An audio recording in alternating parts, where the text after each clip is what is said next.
আসসালামু আলাইকুম। হ্যালো বন্ধুরা, সবাই কেমন আছো? সুরমা মাছ দিয়ে আলু আর মূলা রান্না করব। চিংড়ি মাছ দিয়ে লাল শাক রান্না করব।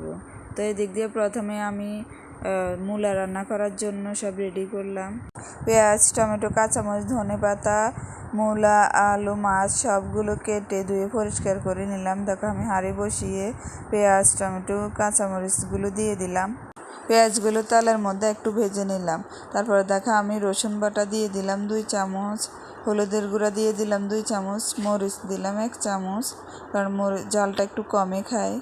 তারপরে ধনে জিরের গুঁড়ো 2 চামচ, মিক্স মশলা 1 চামচ, লবণ দিয়ে দিলাম স্বাদ মতো। তারপরে আমি মশলাগুলো তেলের মধ্যে কষিয়ে নিতেছি। আমার মশলা কষানো শেষ, দেখো তেল উঠে গেছে।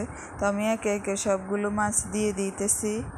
তো আমার মাছগুলো দেওয়া শেষ, আমি একটু পানি দিয়ে দিলাম, কারণ মাছগুলো নেড়ে চেড়ে দিতেছি ভালোভাবে কষানো হওয়ার জন্য।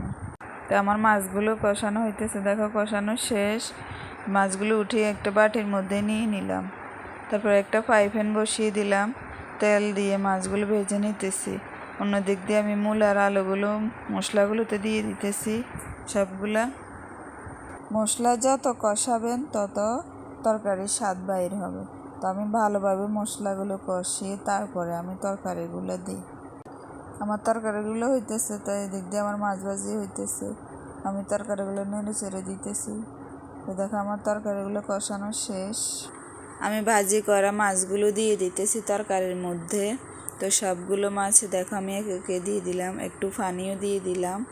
দেওয়ার পরে সব মাছের তরকারি সবগুলো হইতেছে। তো আমি একটু কিছুটা ধনেপাতা দিয়ে দিলাম।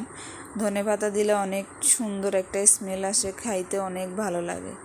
তো কে কীভাবে রান্না করো জানাইও, বা কালারটা অনেক সুন্দর আসছে।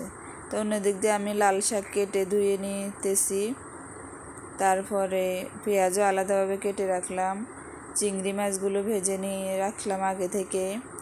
তারপরে খেসারির ডাল দেব।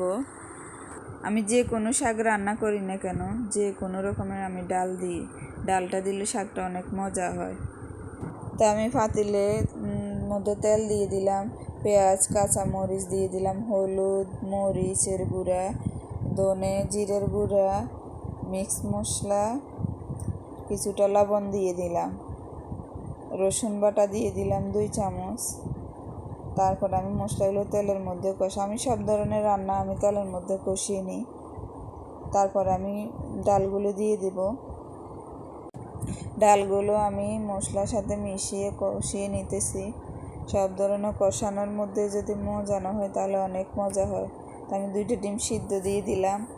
তারপরে আমি ভেজে রাখা চিংড়ি মাছগুলো দিয়ে দিলাম। খেসারির ডাল আর চিংড়ি মাছগুলো ভালোভাবে আমি একটু পানি দিয়ে কষিয়ে নিতেছি। তো আমি তার কষানো শেষ।